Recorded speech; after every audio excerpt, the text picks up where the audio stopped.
Good morning, everybody. 6 o'clock on a Wednesday. Isn't that pretty? I'm Virginia Cho. I'm Jason Martinez. Jennifer De La Cruz in for Megan this morning. What a nice shot there this morning. Yeah, I did that just for you guys. Just now. It just changed. Good morning. Yeah, not a bad shot at all. The sun just coming up. Taking a look at our downtown sky cam. Not looking too bad. Your temperature is at 59 degrees. Wind's pretty calm right now, but that is going to be changing. Our temperatures from yesterday at this time were actually cooler than we were 24 hours ago, but we're going to be even warmer as the afternoon continues. Your wind speeds calm right now, but there is a wind advisory in effect for your mountains and deserts, so those are going to be picking up as the hours go on through the day. Your day planner will be at 58 degrees by 8 o'clock today on the coast under clear skies, 64 degrees by 9 a.m. Plenty of sunshine to go around the county. Your inland communities are slightly warmer, but still going to be a pretty nice day. And in just 10 minutes, I'll have San Diego's most accurate highs for where you live. Back to you guys. All right, thank you very much. Breaking news, a car smashing right through that 7-Eleven behind us. And can you believe the driver managed to take off despite all the damage? That's more than usual. 10 News reporter Mimi Akala live in El Cajon. Mimi, police do have one especially big clue to go on.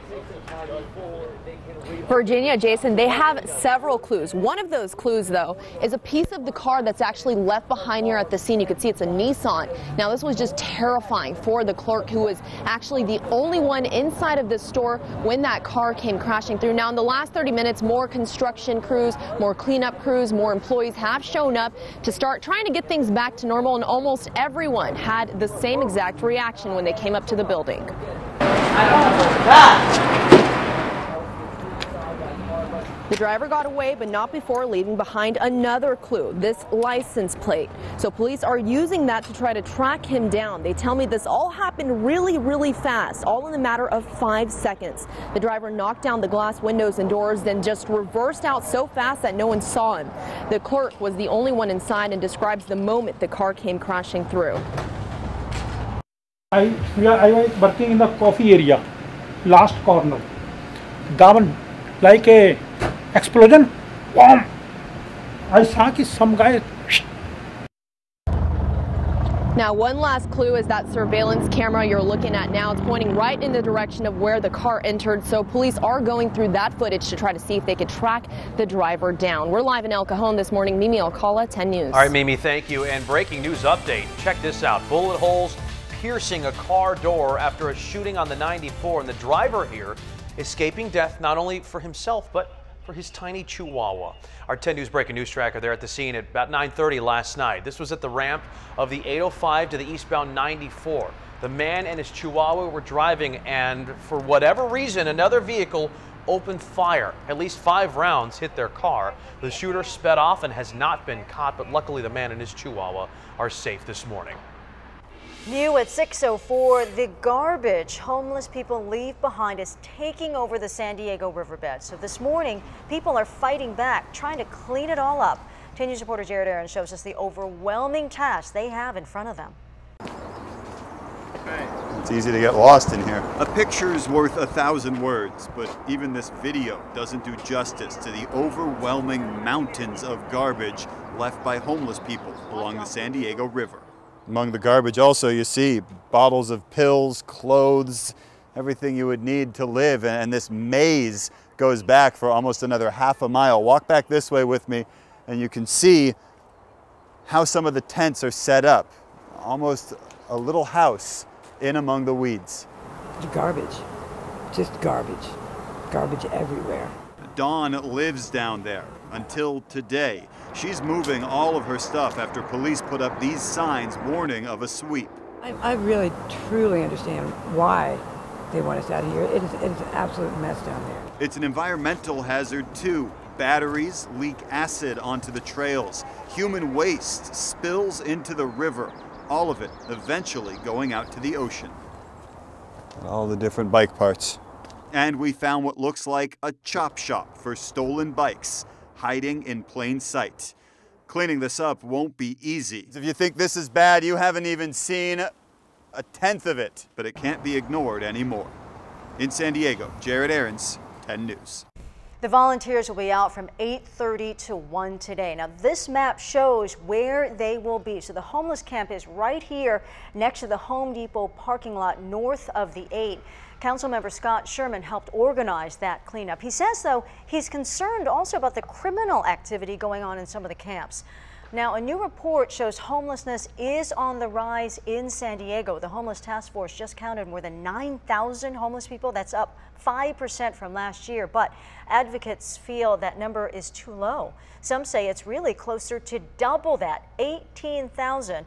They say of the 9,000 people counted, 77% are from San Diego. Happening today at the White House, all 100 U.S. senators will be briefed on the situation with North Korea. That meeting comes just one day after North Korea held its largest artillery drill yet. A U.S. guided missile submarine has also just docked in South Korea, and that is further intensifying the tension. San Diego-based USS Carl Vinson still on its way to the Korean peninsula. The specifics of today's briefing not clear yet, but the big question may be whether President Trump would consider going to war. I don't think he's reached that decision yet. I think I'm sure he appreciates that, as his military advisors have told me, that's the ultimately last option, and it can be very expensive. I'm sure he's exploring all options, but that would be the last one.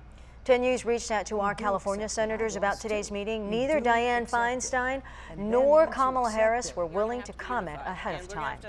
And let's take you to Capitol Hill this morning, where the budget battle has shifted from a focus on the border wall to health care.